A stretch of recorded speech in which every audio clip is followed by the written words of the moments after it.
Hey guys, it is day one of our Less Overwhelm and More Balance challenge in our community, in our stress management and EFT tapping community. There's some kind of animal behind us, so we'll see if anybody decides to join us.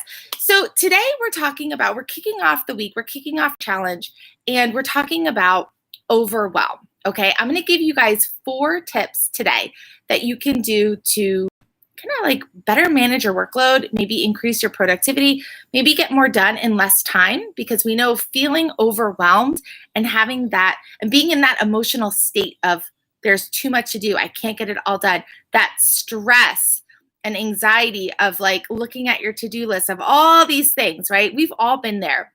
When you're in that emotional state, you're not as focused. Your mental clarity is definitely not as sharp. And a lot of times you probably find yourself doing a lot of work, but not really feeling like you're getting ahead or you're getting much done. I know that has happened to me many, many times. And honestly, right now, with quarantine, having the kids home, and having to just figure out how to adjust my life, my work life, to better manage everything else and take care of my kids and spend time with my kids, right? It's really forced me to put a couple different things in place, which I'm excited to share with you this week because it's really, really helped me. And I've actually been able to get so much more done in so much less time, which has been awesome. So tip number 1, check your calendar, take a look at your calendar, and ask yourself if it's really, truly necessary. Okay, if you're anything like me, I love to write everything down. I like to get it all out of my head and on paper. But when I really truly take a look at what I've written down, chances are I'm finding quite a bit of stuff that's not really necessary for today or not really necessary for right now. Now, that doesn't mean it's not going to be something I do next week or something I do next month. But for right now, it's not necessary, and I can take it off my list. I can move it to another place. Now, why would I want to do this? Well, guys, there's only so much we can do in any given day, right? And when we have for Monday, we have 15 things on our list, it's just not possible to get through 15 tasks unless they're really tiny little tasks that you can do all at once maybe. But it's just not really likely that we're going to get done so many things. So a lot of people say focus on 3 things a day. And if you can focus on getting 3 things done each day, you can check that day off as super productive. And I agree with that. That's been something that's really helped me. But take a look at your calendar. Notice what's on it and notice if those are things that you have to do right now. Okay? So you can probably move certain things around. You can shift things to different weeks, and you can maybe delete some things that you wrote on your list that aren't really that important. So that's the first thing. The second thing, which has also been super helpful for me, is deciding, really taking a look at your work schedule right now. And is your work schedule kind of like aligned with how you work best? Right? Can you optimize your schedule so you're doing your work during the times when you work best? So maybe you are an early morning person, right? Like I typically love waking up early and getting things done in the early mornings. I feel like if I have 2 hours in the morning of uninterrupted time, I can get so much done. Sometimes I even tell my husband, I'm like, if the day ended right now and it's like 9 a.m., I would feel super productive because I just crossed off these major things in the morning before the kids are up and ready to go, and we're doing things for the day. So are you a morning person, and can you schedule work time in the morning? Okay. Or are you a night person? Do you work best at night? Can you schedule time in the evening at night to do work? Or are you, in late afternoon or late morning or whatever it is, but figure out for you what works best and schedule your work time for that period. Then the other important thing for this is that when you are not working, so when if you're working from 5 a.m. to 8 a.m. and then you take 3 hours off, in those 3 hours that you're not working, do not think about work. Don't worry about work. Don't look at your to-do list and think, oh my gosh, I have so many more things to do. During the time when you're not working, enjoy it.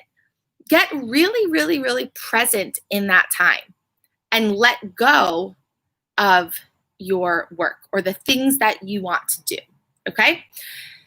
Third thing, look at your list and do your most important tasks first. Okay, so I typically, the things that I enjoy least, I get those out of the way really, really early. Okay, the things that I'm working on, the things that I'm doing to either grow my business or support the members in the Holistic Sisterhood, my membership, whatever I'm doing, what do I enjoy least? Chances are it's probably writing emails. I love writing them. I just don't like the whole scheduling in tech part of the email, the whole thing. So what can I do first? Can I write my emails first? Okay, because I don't really enjoy that. Is there somebody that I'd like to reach out to? A connection that I want to make? A conversation that I'd like to have with somebody. I might, type out that message and send that message early in the morning. Okay. So things that I don't enjoy so much, do them early. Think about how that looks for you. Are there tasks for work? Are there tasks that you need to do every day or you need to do every week that you don't really enjoy? Do them first, get them out of the way. Some people call it eat the frog. If you have to eat a frog one day, if you have to eat a frog during the day, you might as well eat it in the morning. So you're not thinking about and worrying about eating that frog all day, right? The next thing, tip number 3 for today, tip number 4. Okay, tip number 4 for today, plan your downtime.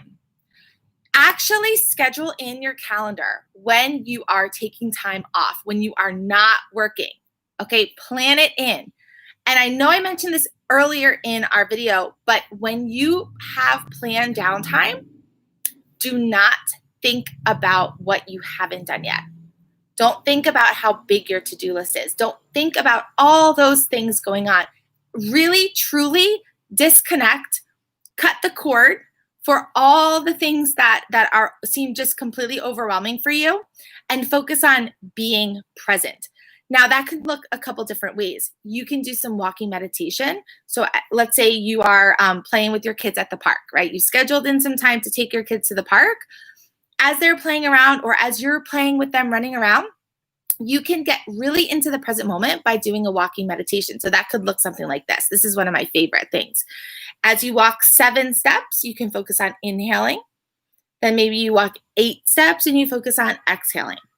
Or you can inhale for 3 steps, exhale for 4 steps. If you exhale for a little bit longer than you inhale, it can really help to activate your relaxation response, okay? But you can, if you want to inhale for 3, exhale for 3, totally up to you, how that looks for you. So you can do some walking meditation. You can literally just put your hands over your belly and count your breaths, okay? Try to drop your breath into your belly and, focus on inhale, your belly gets wider, exhale, your belly contracts. Think about pulling your belly button to your spine. So you can just focus on your breathing. Okay, you can do some pattern breathing, like inhale for 4, hold for 4, kind of suspend your breath for 4, exhale for 4, suspend your breath for 4, right? So inhale 4, hold 4, exhale 4, hold 4. You could do some simple pattern breathing, okay? So those are all ways that you can really help yourself get into the present moment during your scheduled downtime. I don't want you thinking about your to-do list when you've scheduled downtime. And guys, if you schedule work time and schedule downtime and you really stick to that, you're going to notice a huge difference with the amount you're able to get done in that scheduled work time, because this is your time to work. So the saying, your work expands based on the amount of time you give it. It is so true. If you plan to work for 8 hours, and your work will take 8 hours. If you plan to work for 5 hours, well, guess what? You're probably going to be way more focused and get a whole lot more done in those 5 hours.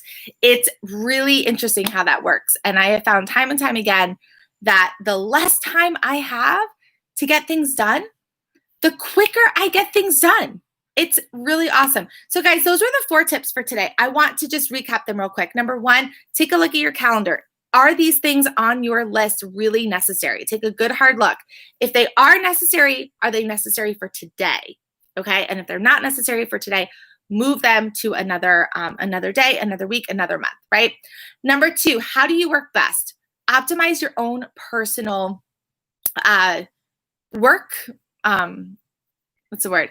Just optimize how you work best. Are you a night person? Or a night owl? Are you an early bird? Do you work best if you have a 30-minute walk in the morning? Do you work best if you journal for 5 minutes before you get ready for the day? Think about how you work best and design your day so that you really optimize your own personal rhythm, right? Number 3, take a look at your list for today. Do your most important things first. Get them out of the way. Eat the frog, right? Eat the frog early in the morning. And the 4th one, really, really important. This is actually my favorite tip for today, is to schedule your downtime. Plan the time that you are disconnected from work and really, truly disconnect. Get into the present moment. Enjoy the time with your family. Enjoy the beautiful day. Enjoy the freedom that you have on cutting the cord for work, putting that aside for now, and just being present and enjoying the minute, right? Okay, guys, today, if you're watching this, okay, on Monday, the first day of our challenge, our live call for today, where we go deeper into this and where we really look at you and the support that you personally need, is at 2 p.m. Eastern time. Now, in the Facebook group, there's the Zoom link for our call today. Also, make sure that you keep an eye out for the accountability item, the action item for today, which we'll talk about more in our live call. And there will be a post in our group to make sure that you're staying on track and doing these tiny little tweaks so that you can have less overwhelm, our goal of the week, and way more balance. All right, guys, I'll see you in the group. Have an awesome day.